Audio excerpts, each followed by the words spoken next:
మేషరాశి జాతకులు జూలై మాసంలో 20వ తేదీన మధ్యాహ్నం 2:30 దాటాక ఒక పెద్ద దుర్వార్త వినబోతున్నారు. ఏమిటి ఆ దుర్వార్త? ఏం జరగబోతుంది? ఈ రాశి జాతకుల జీవితంలో ఏ మార్పు కలగబోతుంది? అన్ని వివరాలు తెలుసుకుందాం. ఈ యొక్క సమయంలో మీ కాళ్ల కింద భూమి కంపించిపోతుంది. ఈ వార్తను గుండె నిబ్బరంతో వినండి.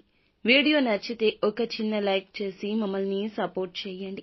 ఇక ఆలస్యం లేకుండా వీడియోలోకి వచ్చేద్దాము. ఈ రాశి జాతకులకు మనోచాంచల్యం ఎక్కువ ఉంటుంది. మాట ఇచ్చాక ఆలోచిస్తారు. అలానే తెలివిగా ఉండరా అంటే ఉంటారు. దూకుడుగా ఉంటారు. పట్టుదల ఉంటుంది.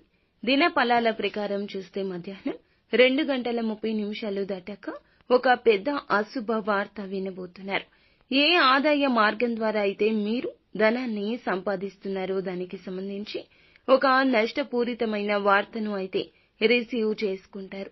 ఇంకా ఎటువంటి కుల వృత్తులు చేస్తున్న వారు అయినా సరే, ఎటువంటి వ్యాపారాలు చేస్తున్న వారు అయినా సరే, ఉద్యోగాలు చేస్తున్న వారు అయినా సరే ఈ రోజున అప్రమత్తత అవసరము. నూతన కీలక నిర్ణయాలు తీసుకోవద్దు.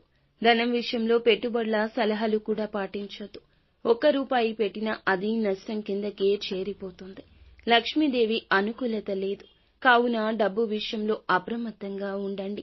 వచ్చే ప్రతి ఒక్క రూపాయి కూడా ఏదో ఒక విధంగా ఆగిపోవడం, మొండి బకాయి వసూలు అవుతుంది అనుకున్న క్షణంలో చివరి క్షణంలో ఆగిపోవడం, రావాల్సిన ధనాన్ని ఎవరైనా సరే రాకుండా మిమ్మల్ని అడ్డుకోవడం ఇలాంటివి సంభవించవచ్చు. ఈ యొక్క వార్తను విని మీరు కోపంతో ఊగిపోతారు.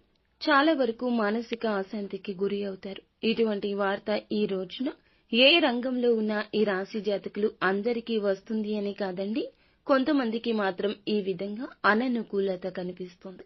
మిగతా అంశాలు చూస్తే మిశ్రమంగా ఉన్నాయండి. వ్యాపారస్తులకు అయితే చాలా వరకు లాభసాటి ఫలితాలు ఉన్నా అక్కడక్కడ కొన్ని రకాల ఇబ్బందులు మిమ్మల్ని కాపు కాచి ఉన్నాయి. జాగ్రత్త. వ్యాపార జీవితం గురించిన ఒక కీలక ఆలోచన మీ మనసును కదిలిస్తుంది. ఈ ఆలోచన మీ యొక్క జీవితంలో చాలా ప్రభావవంతంగా పనిచేయబోతుంది. అమలు విషయంలో కాస్తంత జాప్యం జరగొచ్చు. తీసుకునే నిర్ణయం బంగారు భవిష్యత్తుకు బాట కావాలి. ఇలా ఇబ్బంది పూరిత వార్త కాకూడదు. కావున చేసే ఆలోచన సొంత నిర్ణయానికే ప్రాధాన్యత ఇవ్వకుండా ఎవరైనా అనుభవజ్ఞుల సలహాన్ని, కుటుంబ సభ్యుల సలహాన్ని పరిగణలోకి తీసుకోండి. మేలు కలుగుతుంది. భాగస్వామ్యులతో ఇదివరకు ఏమైనా విభేదాలు ఉంటే వాటిని పరిష్కరించుకునేందుకు ఒక అడుగు ముందుకేస్తారు.